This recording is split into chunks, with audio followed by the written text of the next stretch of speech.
आप सभी को मेरा नमस्कार। मेरा नाम सुशील, डिस्ट्रिक्ट कोऑर्डिनेटर एनडीडी। अ, जैसा कि हम सभी जानते हैं, 10 फरवरी 2026 हमारा राष्ट्रीय कृमि मुक्ति दिवस मनाया गया है, जिसमें हमारा 1 साल से लेके 19 साल तक के सभी बच्चों को एल्बेंडाज़ोल की टैबलेट खिलाई गई है और वह डाटा हमारा एक पोर्टल ई कवच पे पंच होना है। सभी स्कूल और आंगनवाड़ी केंद्रों में जिन बच्चों को एल्बेंडाज़ोल की टैबलेट खिलाई गई है, सभी स्कूलों का डाटा उस ई कवच पोर्टल पे पंच होना है। तो इसके अंतर्गत जो हमारा ई कवच पोर्टल पे डाटा पंच हुआ है, वो बहुत ही कम नंबरों में है, बहुत ही कम है वो परसेंटेज में। तो उस डाटा को हम कैसे इम्प्रूव कर सकते हैं और किस प्रकार हमें उस डाटा को फीड करना है ई कवच पोर्टल पे, आज वो सीखेंगे। तो हमें क्या करना है, अपने सिस्टम में एक वेब ब्राउज़र खोल लेना है कोई भी, मोज़िला फ़ायरफ़ॉक्स या फिर गूगल क्रोम। यहाँ पे हमने गूगल क्रोम को ओपन किया हुआ है। गूगल क्रोम में हम जाएँगे, यहाँ पर यूआरएल की जगह हम डालेंगे ई कवच।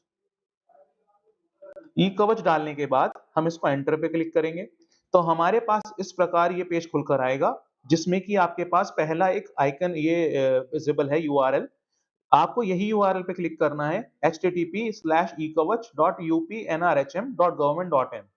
जब हम इस पर क्लिक करेंगे, तो हमें ये पेज इस साइट पर लेके जाएगा, जो कि ई कवच लॉगिन पेज है।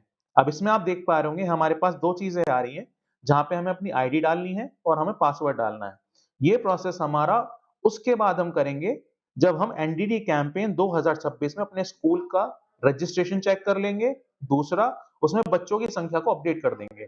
तो हम एनडीडी कैंपेन 2026 पे क्लिक करेंगे पहले। यहाँ पे हमने क्लिक किया।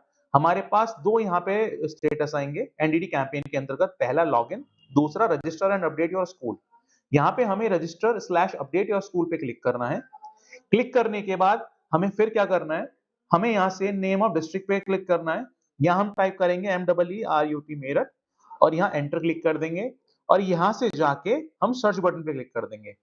तो जितने भी हमारे स्कूल ई कवच पोर्टल पे रजिस्टर्ड हैं, वो सभी स्कूलों की लिस्ट यहाँ पर ओपन अप होके आ जाएगी। जैसा कि आप देख पा रहे हैं,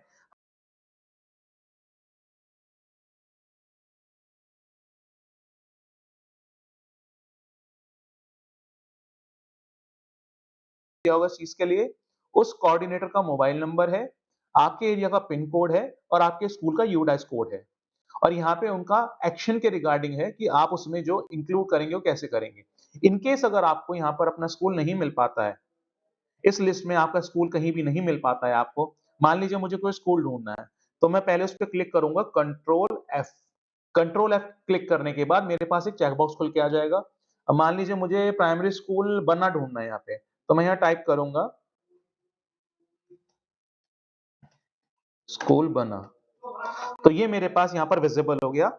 आप इसको मल्टीपल चीज़ों से ढूँढ सकते हैं, जैसे आपके कोऑर्डिनेटर का मोबाइल नंबर हो गया, आप उससे भी ढूँढ पाएँगे इसको। आपके पास उसका कॉलेज का यूडाइस नंबर हो गया, आप वो वहाँ पे डालेंगे तो उससे भी सर्च कर पाएँगे।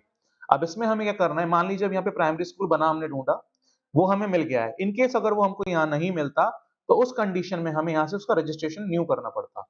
यहाँ पे हम जाएँगे रजिस्टर न्यू स्कूल, इस पे क्लिक करेंगे, तो हमारे पास कुछ इस तरीके का फॉर्मेट खुल के आएगा। ये जो हमारे पास फॉर्मेट आया खुल के, इसमें हमें अपने स्कूल का नाम मेंशन करना होगा। ये न्यू रजिस्ट्रेशन का प्रोसेस है, तो इसको एक बार अच्छे से देख लेंगे। अगर आपका लिस्ट में स्कूल नहीं आता है, तो यहाँ पे हमें स्कूल का नाम डालना होगा, टाइप ऑफ स्कूल चूज़ करना होगा, गवर्नमेंट, प्राइवेट जो भी है। उसके बाद हमें कैटेगरी सेलेक्ट करनी होगी, डेमोग्राफिक सेलेक्ट करनी होगी, अर्बन में है या रूरल में है। नेम ऑफ डिस्ट्रिक्ट सेलेक्ट करना होगा मेरठ, पिन कोड डालना होगा, अपने एरिया का पिन कोड डालेंगे आप, नेम ऑफ सिटी और टाउन डालेंगे यहाँ पे आप। फिर उसके बाद आ जाता है हमारा स्कूल कॉम्पोज़िशन, इसमें हमारा गर्ल्स है, बॉयज़ है या फिर को-एड है, तो हम वो सेलेक्ट करेंगे। इसके बाद में जो भी आपके कोऑर्डिनेटर है, उनका फर्स्ट नेम आएगा यहाँ पे। जो भी आपके कोऑर्डिनेटर नियुक्त किए गए हैं आपके प्रिंसिपल सर के द्वारा या आपके द्वारा, उन कोऑर्डिनेटर का लास्ट नेम यहाँ पर आएगा। उनका एक्टिव मोबाइल नंबर यहाँ पर मेंशन होगा, जिस पे ओटीपीज़ जाएँगे आगे और यहाँ पे उस स्कूल का यूडाइस कोड मेंशन होगा। इसके बाद हम यहाँ से सेव एंड कंटिन्यू कर देंगे। इस माध्यम से आपके पास एक ओटीपी आएगा। ओटीपी वेरिफाइड रजिस्ट्रेशन आपका यहाँ से हो जाएगा और रजिस्ट्रेशन होने के बाद आपका वो स्कूल इस लिस्ट में यहाँ पे विज़िबल हो जाएगा। तो यहाँ तक का प्रोसेस मेरे ख्याल से सभी को समझ में आ गया होगा। अब हमें सेकंड क्या करना है, अब मान लीजिए हमने रजिस्ट्रेशन कर लिया, जब हमें हमारा स्कूल नहीं मिला था। तो सभी स्कूल्स का पहला जो स्टेप रहेगा वो ये रहेगा कि हमें अपना स्कूल सर्च करना है। हमने अपना स्कूल सर्च कर लिया, सर्च करने के बाद हमें इसमें पेन वाले आइकन पे क्लिक करना है। इस पेन वाले आइकन पे यहाँ हम क्लिक करेंगे स्कूल के आगे। यहाँ हमने क्लिक किया, तो यहाँ पे मेरे स्कूल की सारी डिटेल्स आ जाएँगी कि मेरे स्कूल का नाम क्या है, कैटेगरी ऑफ स्कूल क्या है, डेमोग्राफिक क्या है, ये सब हमारा सेव होके आया है, जो आपने पहले डिटेल फिल की होगी। बस हमें यहाँ पे एक कार्य करना है कि अपने स्कूल में बच्चों की जो स्ट्रेंथ है, बस वो चेंज कर सकते हैं। मान लीजिए पिछले वित्तीय वर्ष में आपके बच्चे यहाँ पे 17 थे और अभी आपके पास ये बच्चे 25 हैं। आप यहाँ से इसको 25 कर देंगे। अगर मान लीजिए लड़कियों की संख्या आपके स्कूल में 22 थी और अभी वो 26 है, तो आप यहाँ 26 कर देंगे। 26 करने के बाद अगर आपका कोऑर्डिनेटर वही सेम है जो आपके स्कूल में थे, तो वो ठीक है, अन्यथा आप इसको भी यहाँ से चेंज कर सकते हैं। आप उनका नाम चेंज कर दीजिए, उसके बाद उनका mobile number, active mobile number यहाँ डालिए और यहाँ से आप इसे अपडेट कर देंगे।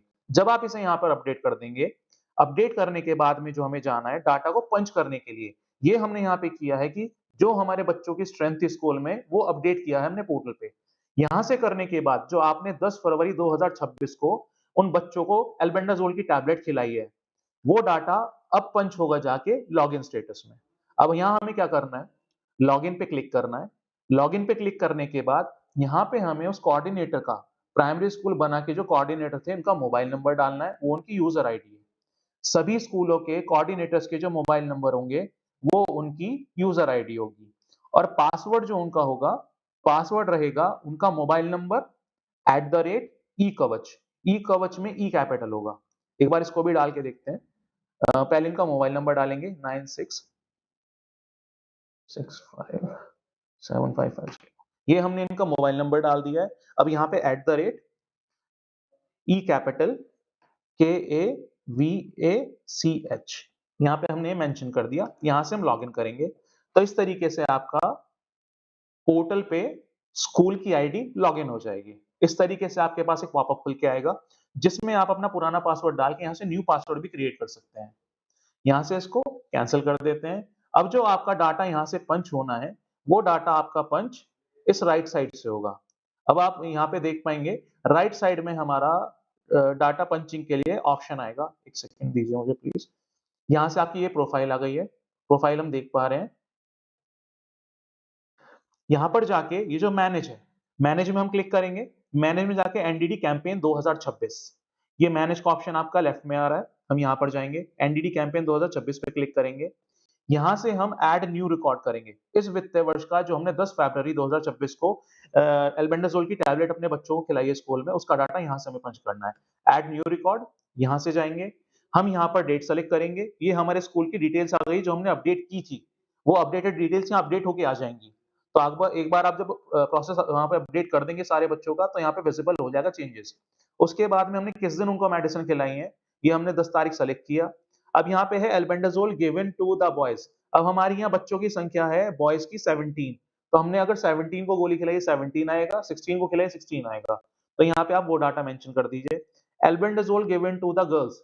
अब हमारी यहाँ लड़कियों की संख्या 22 है, तो अगर हमने 22 लड़कियों को खिलाया तो 22 कर देंगे। अगर उनमें से कुछ बच्ची यहाँ पे प्रेज़ेंट नहीं थी, तो उसे कम कर देंगे। यहाँ हमने 22 को खिलाया। इसके बाद में अगर आपके यहाँ पे कोई भी एडवर्स इफ़ेक्ट हुए हैं, किसी भी लड़के में या किसी भी लड़की में, गोली खाने के बाद किसी भी बच्चे में कोई समस्या आई और उसको हॉस्पिटलाइज़ करना पड़ा है, तो आप यहाँ पे वो वाला नंबर मेंशन कर देंगे, अन्यथा यहाँ पे आपका केवल 0 ही आना है। क्योंकि हमारे मेरठ जिले में पिछले कई सालों से कोई भी एडवर्स इफ़ेक्ट का केस नहीं आया है। तो आप इसको थोड़ा ख़ासा ध्यान से भरें कि एडवर्स इफ़ेक्ट अगर आपके आए हैं, उसे वेरीफ़ाई करने के बाद ही वहाँ पर फिल करें, अन्यथा यहाँ पर 0 फिल करके यहाँ से सेव एंड कंटिन्यू कर दें, आपका डाटा अपडेट हो जाएगा। केवल इतना प्रोसेस है आपका एक स्कूल की रिपोर्ट को पंच करने का। आई थिंक सभी को समझ में आ गया होगा अच्छे से। अगर इस प्रोसेस में फिर भी कोई समस्या आती है, तो आप कॉल के माध्यम से बात कर सकते हैं। आप सभी का बहुत-बहुत धन्यवाद।